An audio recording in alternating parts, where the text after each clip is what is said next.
କାହାଣୀ ଶ୍ରେଷ୍ଠ ଭକ୍ତ। ସେତୁବନ୍ଧ ବନ୍ଧା ଯାଉଥିଲା। ପ୍ରଭୁ ଶ୍ରୀରାମଙ୍କୁ ଲକ୍ଷ୍ମଣ ପଚାରିଲେ, ପ୍ରଭୁ, ଆପଣଙ୍କର ତ କେତେ ଭକ୍ତ ଅଛନ୍ତି, ହେଲେ ଆପଣ ହନୁମାନଙ୍କୁ ଶ୍ରେଷ୍ଠ ଭକ୍ତ ବୋଲି କାହିଁ କହୁଛନ୍ତି? ହସି ଶ୍ରୀରାମ ଲକ୍ଷ୍ମଣଙ୍କୁ କହିଲେ, ଆସ ଦେଖିବ। ସେତେବେଳେ ନଳ ନୀଳ ପଥରରେ ଶ୍ରୀରାମଙ୍କର ନାମ ଲେଖି ପାଣିକି ପକାଉଥିଲେ। ପଥରଗୁଡ଼ିକ ନ ବୁଡ଼ି ଭାସୁଥିଲା।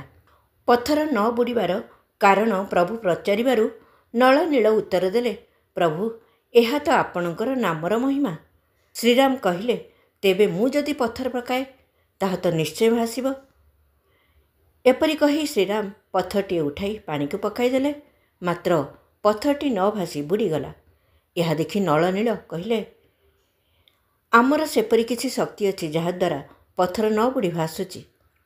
ଏହା ଶୁଣି ପ୍ରଭୁ ହନୁମାନଙ୍କୁ ଏହି ବିଷୟରେ ପଚାରିବାରୁ ହନୁମାନ କହିଲେ, ପ୍ରଭୁ, ଆପଣ ଯାହାକୁ ଛାଡ଼ିଦେବେ ତାକୁ ଆଉ କିଏ ବା ରଖିପାରିବ?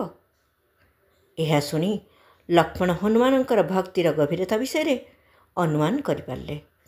ଧନ୍ୟବାଦ।